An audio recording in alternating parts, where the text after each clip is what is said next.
Hey guys, hey girls, how is everyone today on a spectacular Sunday afternoon here in southern Oklahoma? You know, it seems like I've said that and used that word spectacular. I'm overusing it, I suppose, so many times on Sunday afternoon chats because by golly, they are. It's just been spectacular. We've had an incredibly great week here.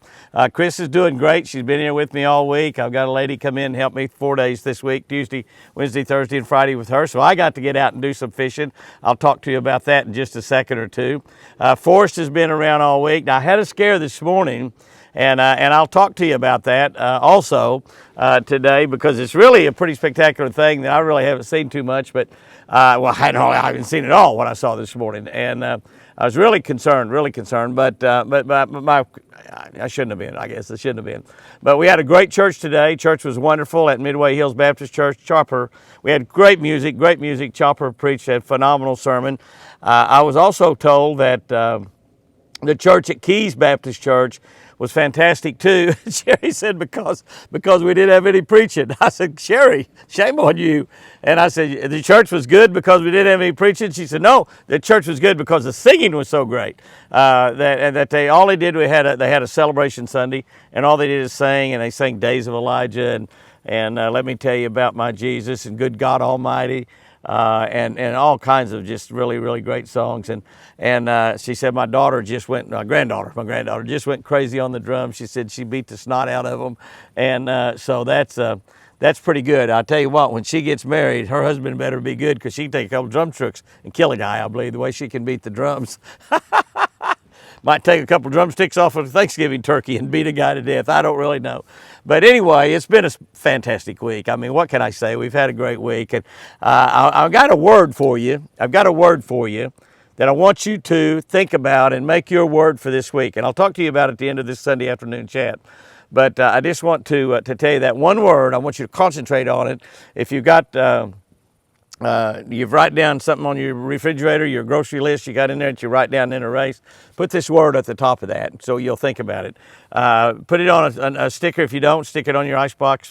Put it on your desk. Put it somewhere where you can be reminded of this word all week, because this is a word that you need to rest your week on. So anyhow, I want to give a great big shout out, by the way, to Jordyn Childress. Jordyn Childress sent us a great, fantastic card just thanking us for being us and saying that she was praying for Chris and she's praying for the deer and she's so glad that Forrest is getting well. But she put two $20 bills in there in that beautiful card, and she wrote a great big handwritten note, just sweet, and said, buy the deer some carrots. And you know, carrots are $1.92 a bag. I actually stopped at Walmart and bought 4 or 5 bags on the way home from church.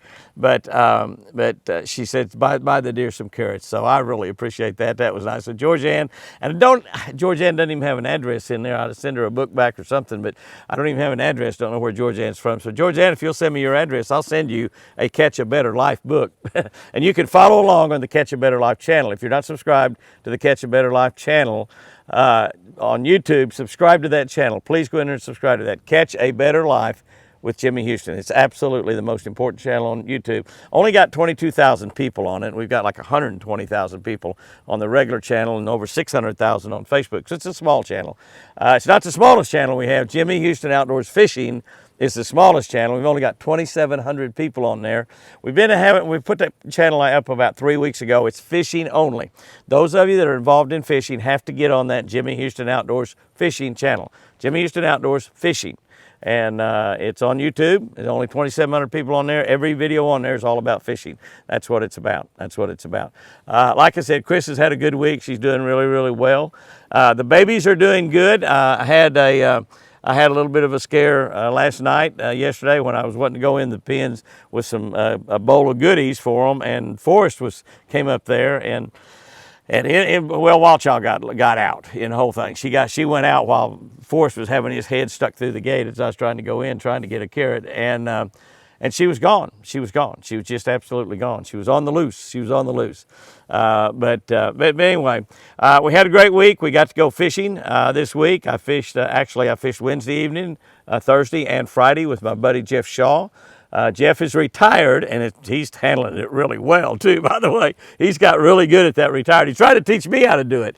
But you know me, I'm not going to retire. I'll probably be working from now on.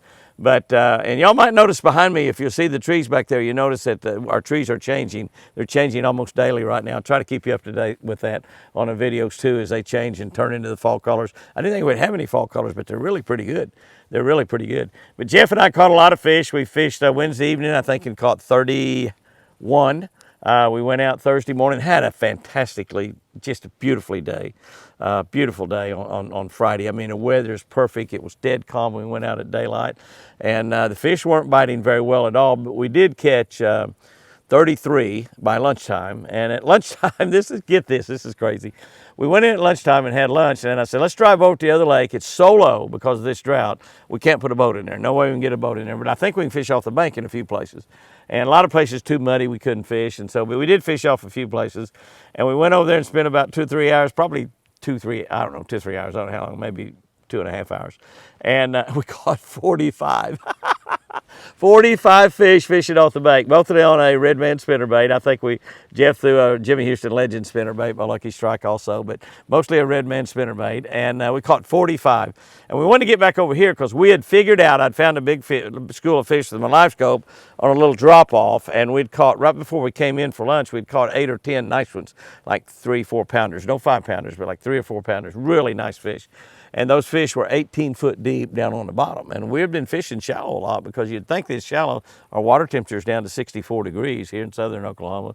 And so we put the boat back in and went back out there, had about an hour to fish, and we caught 2. 2, that's all. We went back to that place where we were catching them, and we didn't catch any there. So we had a great week fishing. Jeff's my buddy, used to be president of O'Reilly Auto Parts, and he spent a 40-year career at O'Reilly. And let me tell you something. I've got a lot of people on here I know that work at O'Reilly because y'all have told me that you work at O'Reilly. O'Reilly's got about 80,000 employees now, and they've got 6,000 stores all over the nation. Many of y'all have told me that you work at O'Reilly's or you have relatives who work at O'Reilly's. Jeff Shaw started working at O'Reilly's in a store, actually here, I think, in Oklahoma, and then he moved up and was starting opening stores, and he started when they only had like 200 or 300 stores, that's all. 200 or 300 sounds like a lot, and that was a lot of auto parts stores when he started. But he worked his way up from simply working in the store all the way up to being president and COO of the company and retiring, and now is enjoying the fruits of his labor of working all that time for one company. But what a great company that you can start and just working in the store, just as an associate in the store, and you might even not know a whole lot about the auto parts business, but they're teaching you as you go, and then finally work your way up. Actually, the guy that took his place, Brad was working in a store in Wagner, Oklahoma. He's been in our store several times, and I'll be having dinner with Brad this next week, as a matter of fact. Really looking forward to that. Him and Greg, the other president and CEO, is both great. He's a great hunter. He's a pretty good fisherman, but he really loves to duck hunt. But so we had a great week fishing. We fished Friday in the rain. Friday morning it fished in the rain, and I didn't mind fishing in the rain at all. I normally don't just go fishing in the rain when I'm just fishing for fun like Jeff and I were doing. Fish tournaments in the rain all the time. We film in the rain some. But then it got heavier and heavier as the day went on, and we finally in the afternoon, we'd caught like 33, I believe, by lunchtime, about the way we did the day before. In the rain, beautiful, perfect weather for catching them. Light wind, not hardly any wind. And we went in to eat lunch, and the rain got heavier, and so we just watched it rain all afternoon. We kind of laid back, and I told Jeff, I said, this retirement's, you're learning how to do this pretty well. He said, you're not doing too bad yourself. And we just sort of sat back and visited and had a great time, just a couple of buddies visiting. But the rain kind of quit about 5 o'clock. And I told Chris, I said, honey, and I let my girl already go home because I was there in the house. And it was Friday, and of course she wanted to get out and get ready for her weekend with her family. And so I told her, I said, honey, I said, the rain's about quit. Jeff and I are going to go out and fish. I'll be back about just a little after 6. She said, what time? I said, a little after 6. And so Jeff and I went out, and we have not yet changed to daylight savings time. I think that happens next Saturday, or changed away from daylight savings time back to regular time. Well, we'll lose an hour, and it'll be dark an hour early. But so she said, what time? And I said, a little after 6. So we went out and fished, and they were biting. We went back to where we'd caught them the day before during the day, and we didn't catch them in the evening, and we didn't catch them again in the evening. Those fish are not there in the evening. They're just there. They're just there during the middle of the day. They're in there. That's it. They're not there. And we didn't catch a single one there, but I said, it's cloudy and rainy all day. We need to be throwing a spinnerbait. And we picked up a spinnerbait and started throwing it. And we caught 20 more. So we caught 53 on Friday. And it was just fantastic to fish in the rain. I have been thanking God. I got to pray at church this morning in front of the church, and I thank God for that rain. And the guy prayed over the offering. He thanked God for the rain too. We got last week 2.7 inches on that Sunday and Monday. This week on whatever days it would have been, I guess it would have been Friday and Friday night, we got another 1.2. So we've had 3.9 inches within the last 7 days. We got more rain forecast for next, like Thursday, Friday, Saturday, somewhere around there, maybe another inch plus. Now that's not a drought breaker. You can look at this lake right here. It's still down pretty low. Our creeks are still not running, but we're getting closer. We're getting closer. The ground's finally soaking up water. We got things turning green again, and it's looking really, really good. So thank you, Lord, for that rain. God's timing's always perfect. He knew when he was going to make it rain, and he knew he'd make it rain at just the right time, just the right time. So we really appreciate the rain. As I was in church this morning, I happened to be looking up, and we remodeled our church a couple of years ago, and we've made natural rock, a big natural rock wall goes up, and up above it is a big cross. And you look up at the cross, and the cross means so much to me. And we gain so much of what we have in our lifetime because of the cross and because of what Jesus did on that cross. If it hadn't been for that, we wouldn't need to go to church. We wouldn't have any hope in our life. We wouldn't have any hope of eternal salvation if it wasn't for that cross. And for some reason, something popped into my mind about my mama talking about Jesus would probably come back on a Sunday, and she wanted to make sure she was in church every Sunday just in case that was a Sunday, because we don't know when he's coming back. And I'm thinking that if he comes back on a Sunday, he will probably come back during church. He'll probably come back in the morning or in the evening during church. And so I'm thinking, here we are in a brick building, and we've got big natural rocks over there and a big cross up there. And I'm thinking, boy, what it would be. And we're singing a song, and it just, my mind goes kind of crazy. And I'm thinking, man, what would it be if Jesus come back right now during this glorious song where we're praising him, and he was to come back right now. And I looked up at that cross, and my mind could just almost see him coming through that wall. Jesus goes through empty doors. He did that with his own disciples not too long after he had been resurrected. He met them back in town. They were in an upper room, and he just walked right through the walls, walked right through the door. Didn't open the door. Door was locked. Door was locked. There he was amongst them. So I can just see him coming through those big natural, beautiful natural rock walls up there, and that cross, and just coming right down, and just coming down there and just standing right on the stage beside Chopper McCartney. I could just almost see that in my mind. I've got a pretty big imagination. But isn't that going to be wonderful when that happens? Isn't that going to be wonderful when that happens? By the way, I saw TC this morning chasing does, chasing them pretty aggressively too. So we are just right on the brink of that happening. We should be able to get some good video of that happening within the next couple, 2 or 3 or 4 or 5 weeks. Between now and the end of the year, going to be a lot of chasing going on. Might be some fighting we get some pictures of. So it will probably be pretty good. The other thing that I saw this morning that alarmed me to no end was right at daylight, I looked out and I could see a big wake going across the middle of the lake right here. Looked out from my bedroom window. I got up and I get up about daylight on Sunday. We got to be at church at 9:30, so I'll be at 10:30, so we got to leave here at 9:30, and so I got to get up and get ready and then get Chris ready, and so I get up at 7 or 7:30 on a Sunday and to be able to get ready to go to church. And I looked out and I saw a big wake, and I thought, what in the world? And immediately I thought about otters, but I thought it's too big to be a duck, and so I grabbed my binoculars, and way out there in the middle of the lake was a buck, a big buck, and it looked like Whitey. I mean, not Whitey, but Forrest. Looked like Forrest. He's a great big nice buck, and I couldn't tell. I could see him swimming, and he was swimming across the other side, and I said, oh, my Lord. He come in off the bank over here, not too far from the house probably, just off that little point right over there. And he was swimming across that lake, and he was swimming out across the lake, but he was veering this way.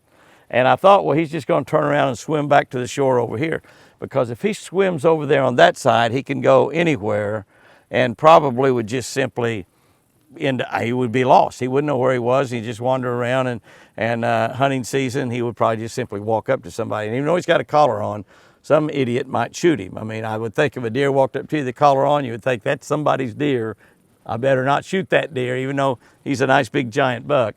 But some people would. I just got to say, some people, they would do that. They shouldn't. They shouldn't. That's a terrible thing to do, because if somebody's put a collar on a deer, of course, had to put that collar on there before the horns grew this year, which I did. And it was kind of a tussle. Some of y'all saw me do it. We did a video on it. But anyway, but it turned and it swam down the middle of the lake, and I watched it all the way go through the trees out there.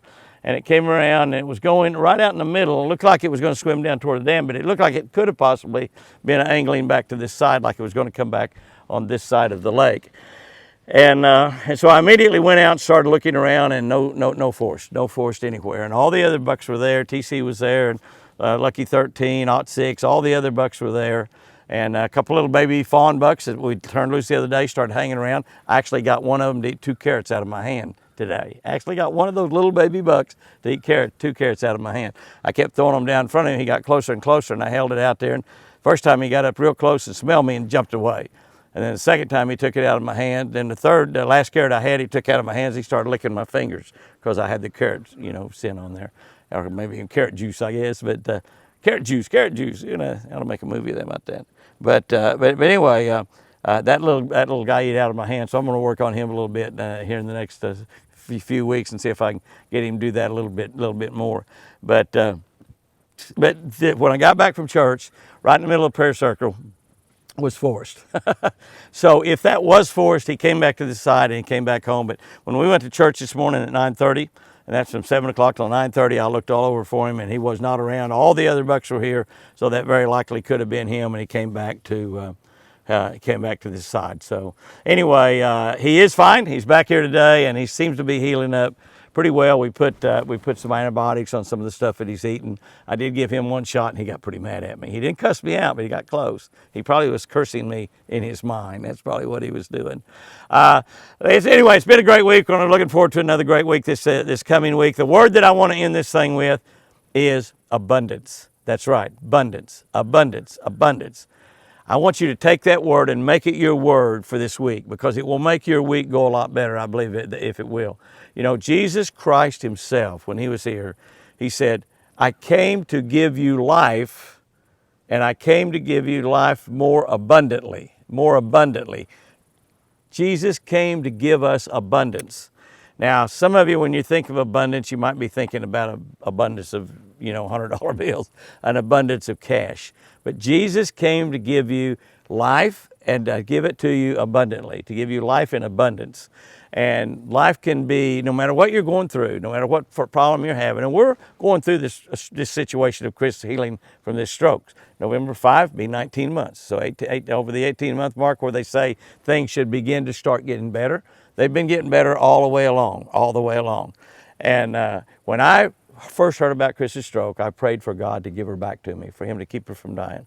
The next morning, a doctor looked me in the eye and said she will probably never leave this hospital alive.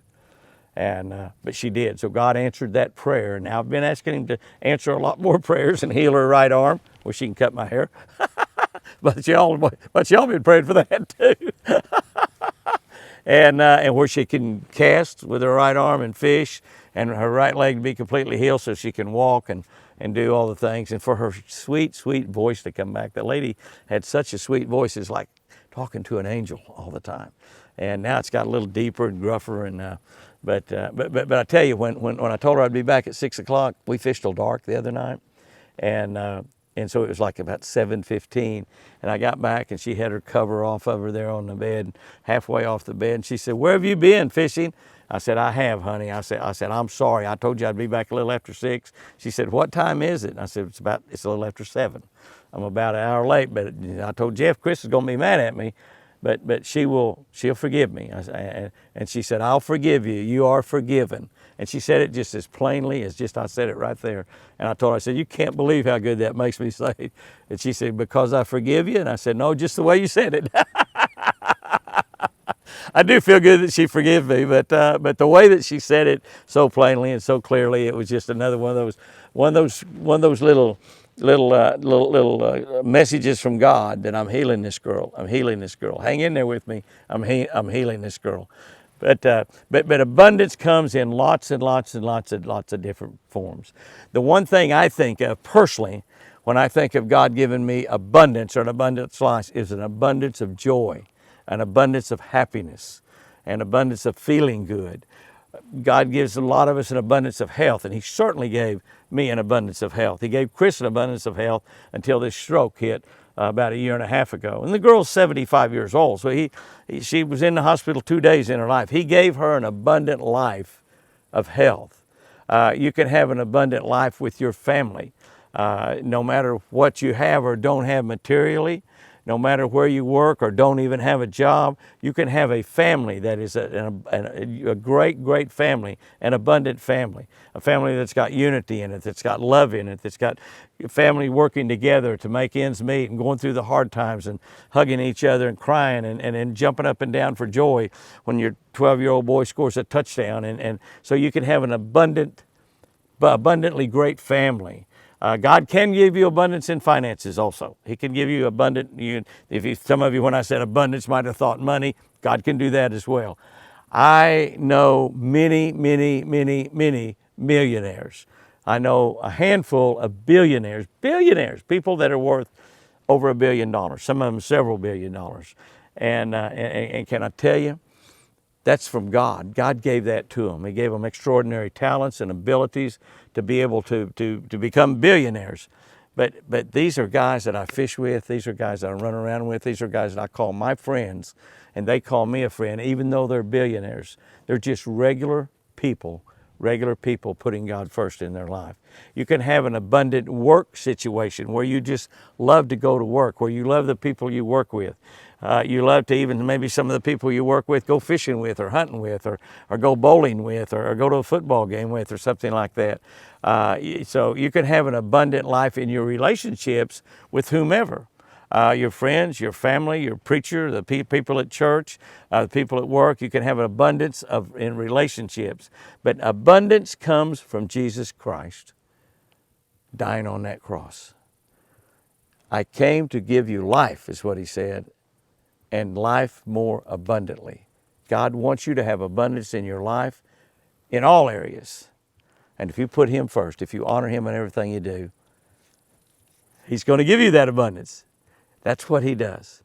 Guys and girls, go out there and have you a great one today. Have a great week. We've got more rain forecast, and that's fantastic. We got beautiful weather forecast this next week. We're having a spectacular Indian summer that just keeps hanging on and won't quite go away. Guys and girls, remember, I sure do love you.